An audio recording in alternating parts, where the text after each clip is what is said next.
शिवसेना नेते चंद्रकांत खैरे आपल्याबरोबर आहेत. खैरे साहेब, असं सांगितलं जातं 2 दिवसापासून की तुमची इथली लोकसभेची उमेदवारी फिक्स मानली जाते. मात्र काल जर तुम्ही बघितलं असेल, पक्षप्रमुख उद्धव ठाकरे आले असताना अंबादास दानवे पुन्हा एकदा म्हणाले की माझा दावा कायम आहे. काय भूमिका आहे? नाही, अंबादास दानवे असेच म्हणतात, बाकी काही नाही. आणि त्यांना माहिती आहे, म्हणायला काय हरकत आहे. त्यांनी हेही सांगितलं की शिक्कामोर्तब ज्यावेळेस होईल त्याच्यानंतर मी बोलणारच नाही असं नाही. आणि म्हणून अंबादासचं काही नाही, अंबादास ओके आहे.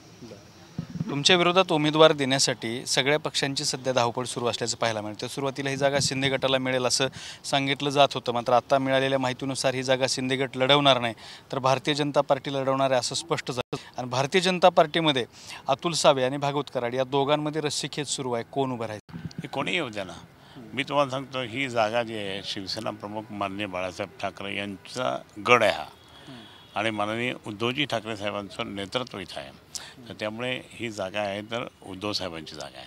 त्यामुळे कोणी किती केलं तरी त्या ठिकाणी ही जागा शिवसेना उद्धव बाळासाहेब ठाकरे यांचीच येणार, बाकी कोणी येऊ शकत. तुम्हाला आवडता उमेदवार कोणता, भागवत कराड की अतुल सावे? नाही, कोणी पण द्या, कोणी पण द्या, कोणीही द्या. मला काही इतकं हे नाही, इतकं कोणी पण द्या. आपण जिंकण्याच्या तयारीने चाललो ना, मग कोणी पण येऊ द्या ना. काय झालं, तीच लढाई खरी असते. एवढा कॉन्फिडन्स कसा काय तुमच्याकडे? कॉन्फिडन्स आहे माझा खूप. जनतेने दिला मला कॉन्फिडन्स. मग आता अर्थात उद्धव साहेबांनी उद्या फायनल केल्यानंतरच तो शिक्कामोर्तब होईल त्याच्यावर. पण भागवत कराड सांगतात तर त्यांनी हजारो कोटींची कामं आणलेली आहेत मतदारसंघामध्ये, तरी तुम्हाला कॉन्फिडन्स कसा काय? किती आणले? मी पण तर आणले ना माझ्या याच्या कार्यकालमध्ये. त्यांच्याकडे त्यांनी हजारो कोटीचा आणून काय फायदा आहे? प्रत्यक्षात ते उतरलं पाहिजे, ते लोकांनी मानलं. ठीक आहे, कोणी पण येऊ दे, हरकत नाही. आपण लढवय्ये सैनिक आहे बाळासाहेबांचे, उद्धव साहेबांचे. आणि आपण लढायचं आणि जिंकायचं. राजकीय गणित जर आपण बघितलं तर समजा भारतीय जनता पार्टीकडून अतुल सावे किंवा भागवत कराड यांना उमेदवारी दिली तर ते सुद्धा ओबीसी उमेदवार होतात. तुमचा सुद्धा ओबीसी उमेदवारावर प्रभाव आहे. कास्ट फॅक्टर आपण पाहिजेच नाही. आपण फक्त जनता पाहिजे. जनतेशी एकनिष्ठ मी आहे. जनतेशी एकनिष्ठ कोणी असेल ते पाहतील, पण जनतेशी एकनिष्ठ राहायचं, जनतेचे कामं करायचे. माननीय बाळासाहेबांनी काही जातपात मानलेली नाही. त्यामुळे हिंदू असतील, मुस्लिम असतील, शीख असेल, ईसाई असेल, कोणी असेल, हे सगळे आपलेच आहे, हे म्हणून असं करायचं, बाकी नाही काय. पण यावेळेला जरंगे पाटलाच्या आंदोलनामुळे किंवा विनोद पाटलाच्या उमेदवारीमुळे मराठा मतदान कोणाला मतदान करेल असा संभ्रम विश्लेषकांमध्ये आहे. तुम्हाला काय वाटतंय? तुम्हाला मी सांगतो की अनेकांनी येऊन मला निरोप दिलेला आहे, त्यामुळे तो काही प्रश्नच येत नाही. चांगली तयारी आहे आपली तयारी बेस्ट आहे. काय प्रॉब्लेम? तुम्हाला कुणी आणि काय निरोप दिला?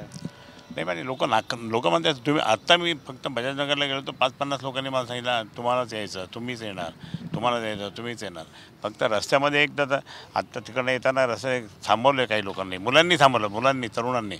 खैरे साहेब तुम्हीच आले पाहिजे बरं का, बाकी दुसरे आम्हाला नाही पाहिजे कोणी, असं म्हटले ते मुलं. आता मी काय खोटं बोलतो का? मी तर टेप केलं तुम्हाला दाखवलं असतं. बरं, तुम्ही लोकांचं मत आहे, बाकी काय नाही. लोकांचं मत आहे की शिवसेना पक्ष माननीय उद्धवजी ठाकरे यांनी यावं, यांचाच पक्ष यावा. कारण संयमाने त्या ठिकाणी त्यांचं नेतृत्व आहे आणि यशस्वी नेतृत्व आहे, तर त्यांनी हे करावं. आता तुम्ही ज्या लोकसभा मतदारसंघातून निवडणूक लढवत आहे त्यामध्ये एकूण 6 आमदार आहेत, तर 6पैकी एकच आमदार तुमच्या बाजूनं आहे, 5 आमदार तुमच्या विरोधातले आहेत. त्यांच्याबरोबर किती लोक गेले सैनिक?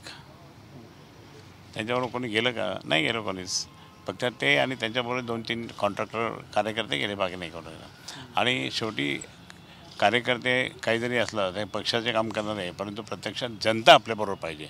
ही जनता शिवसेनेच्या बरोबर आहे, उद्धव साहेबांच्या बरोबर आहे. तुमचा प्रकाश आंबेडकर यांच्यावरही ही निवडणूक लढवण्यासाठी भरोसा होता किंवा त्यांच्यावरही काही प्रमाणात मधार होते, पण चित्र असं आहे की ते तुमच्यासोबत राहणार नाहीत. आजच तुमच्याच टी व्हीमध्ये आदरणीय संजय राऊत साहेबांनी सांगितलं की आमचा शेवटपर्यंत त्यांच्याबरोबर चर्चा करायचा प्रयत्न आहे आणि करू. पुन्हा एकदा शेवटचा प्रश्न, अंबादास दानवे हे जे सातत्याने सांगतात की माझा आणखीन दावा आहे, तुम्ही बोललो ना तुम्हाला वगैरे, तुम्ही आमच्यात भांडणं लावू नका. त्यांनी हे सांगितलं की शिक्कामोर्तब झालं मी माझं पक्षाचं काम करेल असं बोललं ना. मग त्याला परत घडी पण ती कोणावर शिक्कामोर्तब होणार ह्याच्याबद्दल संभ्रम निर्माण करतात ना. ते येऊ द्या, जे कोणाचं येऊ द्या, पण तुम्ही वगैरे उकरून काढून त्या ठिकाणी हे तुमच्या मीडियावाल्यांची चाल खूप जरा वेगळीच आहे.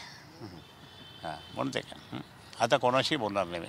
ओके, तेव्हा तर हे होते चंद्रकांत खैरे, उमेदवारी त्यांची फिक्स मानली जात आहे. मात्र अंबादास दानवे यांच्याकडून अजूनही त्यांना आव्हान निर्माण केलं जातं आहे. त्यामुळे कोण उमेदवार असणार हे पाहणं महत्त्वाचं ठरणार आहे. मात्र दुसऱ्या बाजूला चंद्रकांत खैरे यांच्याकडून प्रचाराची सगळी तयारी पूर्ण करण्यात आली आहे. कॅमेरामन विकीसोबत दत्ता कानवटे, TV9 मराठी, छत्रपती संभाजीनगर.